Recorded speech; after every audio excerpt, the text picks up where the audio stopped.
ન્યૂઝમાં આપનું સ્વાગત છે। ઉત્તર પ્રદેશ નગીના લોકસભાના ઉમેદવાર અને ભીમ આર્મીના સંસ્થાપક ચંદ્રશેખર આઝાદ વિજય બન્યા, ત્યારે વડોદરામાં ભીમ આર્મી દ્વારા ઉજવણી કરાઈ।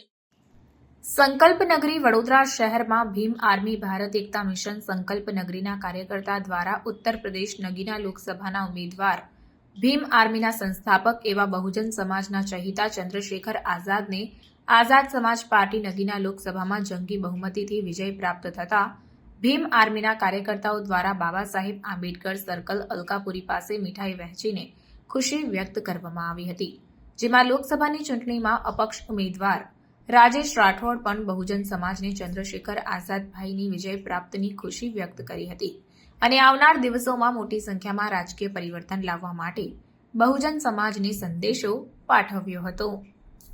રિપોર્ટ નઝીર શેખ સાથે કેમેરામેન આરિફ સૈયદ, વડોદરા। જય ભીમ, જય સંવિધાન, જય મૂળ નિવાસી।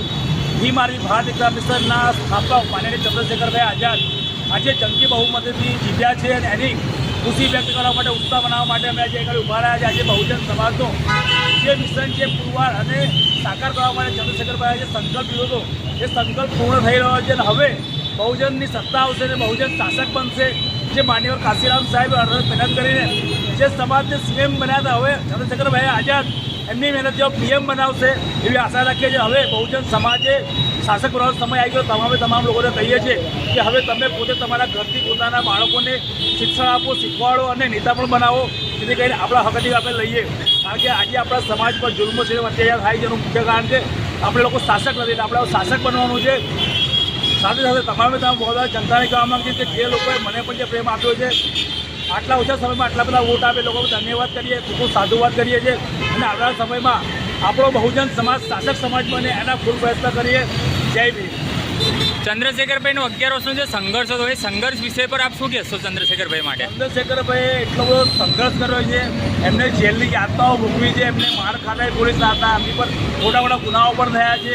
એટલી કપરી પરિસ્થિતિમાં અમને સમાજની સેવા કરી છે, ગામે ગામે નગરે નગરે ભૂખે પેટે ભર્યા છે અને આજે જે એમનું કહેવાય કે એમનું જે મહેનત છે ફળીભૂત થઈ છે। આજે ભાઈ સંસદની ઓર જાય છે, બાબા સાહેબે આપણા મહામાનવ છે આંગળી કરી છે કે તમારે સંસદ ઓર જોવા તો આજે એ જગ્યાએ ભાઈ જવા માટે તૈયાર થઈ ગયા છે અને હવે ત્યાં આગળ બહુજનની આવાજ બનશે ને બહુજન હક અધિકારની વાત ત્યારે થશે। નગેનિયાની સીટ કહેવાય કે બહુજન સમાજનો એક રાજકીય જે ચમકતો સિતારો હોય તો નગીનાની સીટ એક હોટ સીટ ગણાય છે। તો ત્યાંથી જે મુખ્ય લીડરશિપ પેદા થાય, ચંદ્રશેખરભાઈ નગીના પર જ નેતૃત્વ કરવાનું કારણ કેમ સૂચ્યું ત્યાંથી? નગીનાની સીટ એક એવી સીટ છે કે જો ત્યારે જીતે છે આખા યુપીનું રાજ્ય ત્યાંથી ચાલે છે। એટલે નગીનામાં જે માણસ જીતે છે આખા ઉત્તર પ્રદેશમાં પૂરા ભારતમાં, એટલા માટે એ સીટ બહુ મહત્ત્વની રાખે છે અને ખૂબ જંગી લીડથી જીતાય છે એમને। એટલે હવે એવું લાગે કે યુપીની અંદર બહુજનનું શાસક ધીરે ધીરે ફરીથી ચાલુ થશે, ફરીથી બહુજન શાસકમાં આવશે, સાથે સંપૂર્ણ ભારતમાં પણ બહુજન સમાજનો શાસક બનશે। આપ પણ લોકસભા વડોદરાના અંદર અપક્ષ ઉમેદવાર નોંધાઈ હતી, તો આપને શું પ્રતિસાદ જનતા તરફથી મળ્યો અને સમાજ સાથે આપને શું આશા મળી આપને સાથે? સમાજનો ખૂબ સારો પ્રેમ મળ્યો છે, SC ST OBC માઇનોરિટી સમાજનો, અને ખૂબ ઓછા સમયમાં, ઓછા પૈસામાં, ઓછા સંસાધનોમાં સારામાં સારો પૈસા આપે।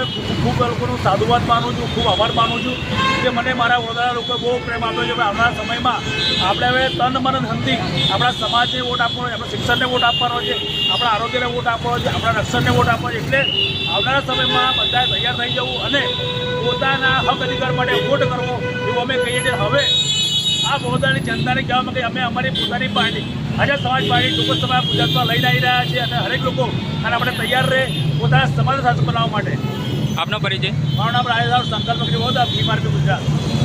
સમાચારોની અવનવી અપડેટ્સ માટે જોતા રહો સેક્યુલર ગુજરાત ન્યૂઝ।